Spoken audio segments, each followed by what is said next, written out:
Nearly 1 year after a fire destroyed it, the San Diego-based Bonham Richard has been decommissioned. Where the arson investigation stands and what's next. Plus, prosecutors claim Kristen Smart was killed in a college dorm room 25 years ago. A father and son were arrested yesterday, what the DA says happened in Smart's final moments alive. And we're going to show you how some local nursing students are fighting the coronavirus in some of our hardest hit communities in a story that is positively San Diego. ABC 10 News at 5 starts now. A final send-off today for the fire-ravaged warship that burned for days in the San Diego harbor. Good evening. I'm Kimberly Hunt. And I'm Steve Atkinson. The USS Bonham Richard was destroyed by that massive fire nearly a year ago. And at the time, sources told ABC 10 News it might have been arson. Our reporter Jennifer Kastner has more on the investigation and the ceremony to honor the vessel. The vessel was formally honored today at Naval Base San Diego and will soon be towed to a scrapyard in Texas. An official Navy decommissioning ceremony Wednesday for the ravaged Bonham Richard. It was last July when the warship was gutted following an explosive fire that burned in the San Diego harbor for 4 days. More than 60 personnel, including sailors and civilians, were treated for injuries like heat exhaustion and smoke inhalation. It was a crazy situation. In an exclusive interview with ABC 10 News in November, Deputy Fire Chief Robert Sepulveda shared his story. We approximately had about 400 plus firefighters on scene at the time. I was on the front lines with the firefighters, and we're directing fire attack on the forward side of the ship. Last August, ABC 10 News was the first to report that the massive fire was being investigated as arson, and the suspect is a U.S. Navy sailor. That's according to multiple sources with close ties to Naval Criminal Investigative Service, or NCIS. The Navy has not confirmed those details. A spokesperson said this week that the cause of the fire is still under investigation. The Navy has said that it's just not cost-effective to bring the ship back, which would take an estimated $3 billion to restore and require up to 7 years of work.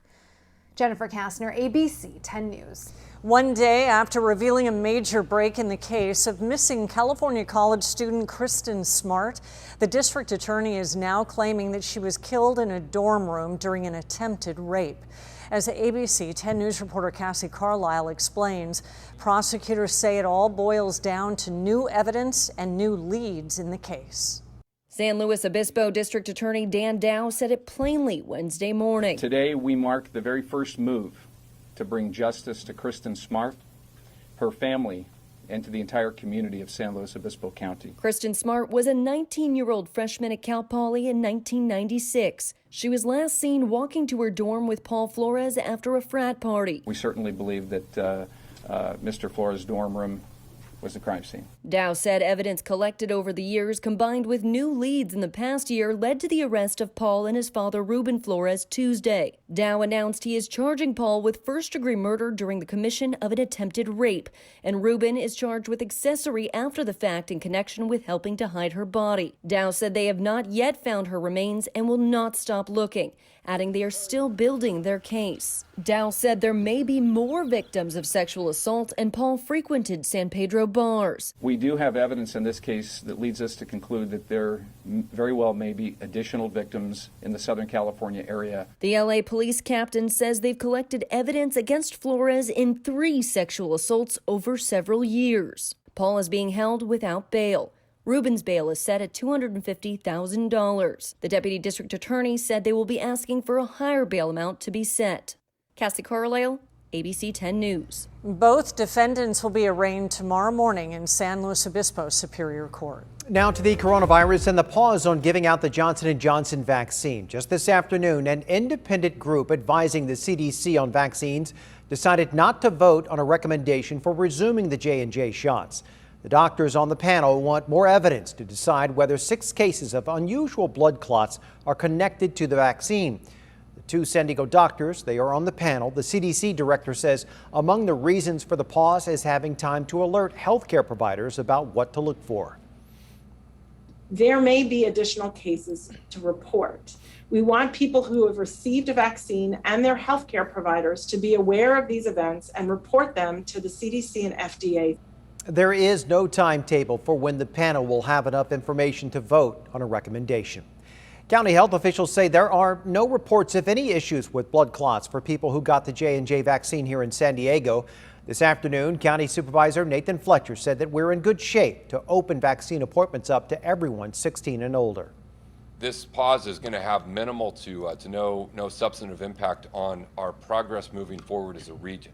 To date, the J&J vaccine only represents 2.9% of total vaccines administered in San Diego County. It did not disrupt any of the appointments at our county-administered network of sites. They were able to sub in Moderna or Pfizer for anyone, so no one had an appointment canceled. Fletcher says there is a slight disruption to mobile vaccine teams. There may be some delays as other vaccine brands are brought in to replace Johnson & Johnson. And San Diego's nursing students are fighting the virus in our hardest hit communities. They have administered thousands of vaccines, giving them real-world experience before graduation. In a story that is positively San Diego, our ABC 10 News reporter Jennifer Dela Cruz explains how students are saving lives and making history.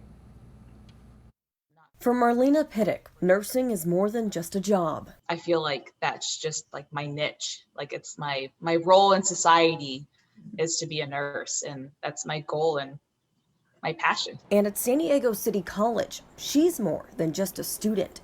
More than 60 students in her program are getting real-world experience vaccinating some of the hardest hit communities in Southeast San Diego. And just being part of that process of normalcy, it's a blessing. I mean, I am so honored to be a part of this change. Students have vaccinated thousands of patients at Family Health Centers since February, and the program isn't just saving lives. It's allowing them to complete their necessary 1,000 clinical hours before getting licensed. Learning remotely for the past year has made many of those hours hard to come by, and they've rarely been able to see their classmates. We get to have that camaraderie back. Pittick says they've had experience giving out tetanus and hepatitis vaccines in the past. They've also had extensive training on doses for COVID-19. Just making sure that we're, drawing the medication up properly. We're going through our medication rights. At one point, there's pom-poms that we'll have just to kind of like lift the spirits of people waiting. While the shots protect the patients, Pittick says she's the one benefiting the most. I just love helping people, and I love the progression of them getting better. I feel like I get more reward out of it than, I guess, the patients. Pittick is set to graduate in May with hopes of becoming a pediatric nurse. She also wants to be a clinical instructor so she can keep giving back to her community. Jennifer Dela Cruz, ABC 10 News. But I really believe that in a few months, not only we're going to reach that June 15th deadline where you're going to be back to some semblance of normalcy, but by this fall, once again, that bell will have rung, and I expect people enthusiastically will be making their way into community colleges, our CSUs and UCs and private universities, as well as our K-12 system.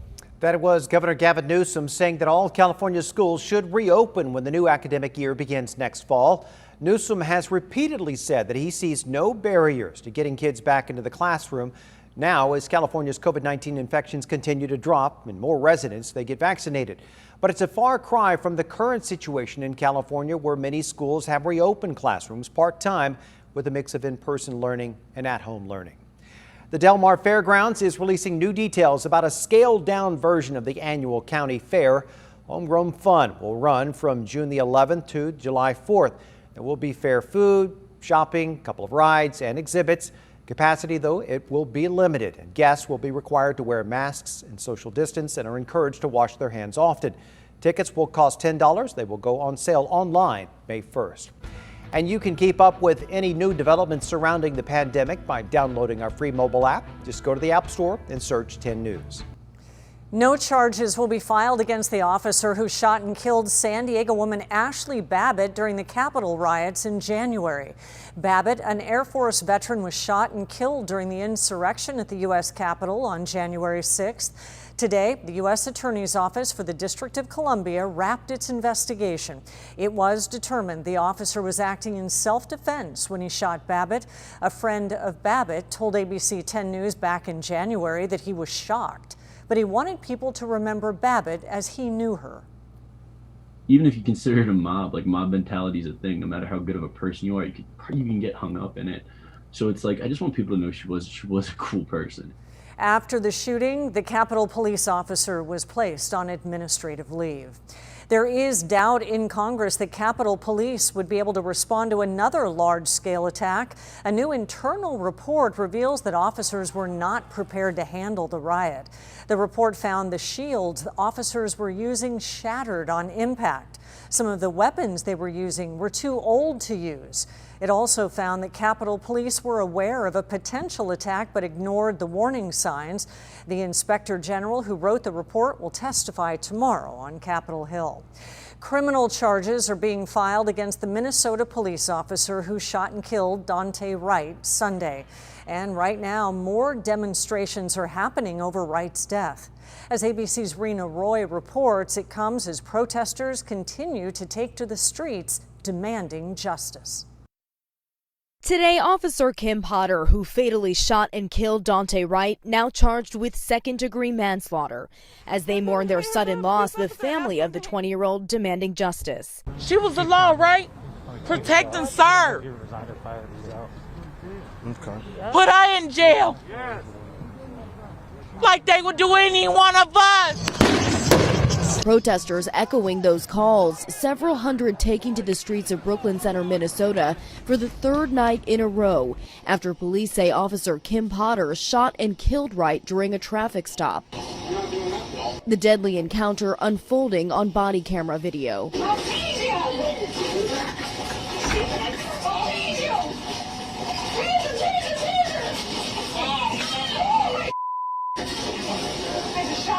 Officials say Potter mistakenly fired her gun instead of her taser, the 26-year veteran of the force resigning, saying, "I believe it is in the best interest of the community, the department, and my fellow officers if I resign immediately." Her home in a nearby suburb barricaded and guarded by police as many question how she could have made that fatal mistake. There's a reason why tasers are a different size, why the handle is different. And that's why you are trained to make sure that you are reaching for the right weapon. Officials say Potter was training another officer during the fatal interaction. The Brooklyn Center mayor tells ABC News he has not accepted Potter's resignation, saying firing her is still not out of the question, depending on the outcome of the investigation. Rena Roy, ABC News, New York.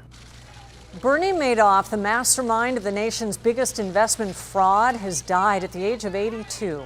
Madoff passed away at a prison in North Carolina where he was serving a 150-year sentence.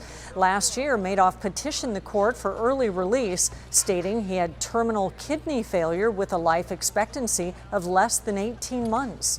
His request was denied.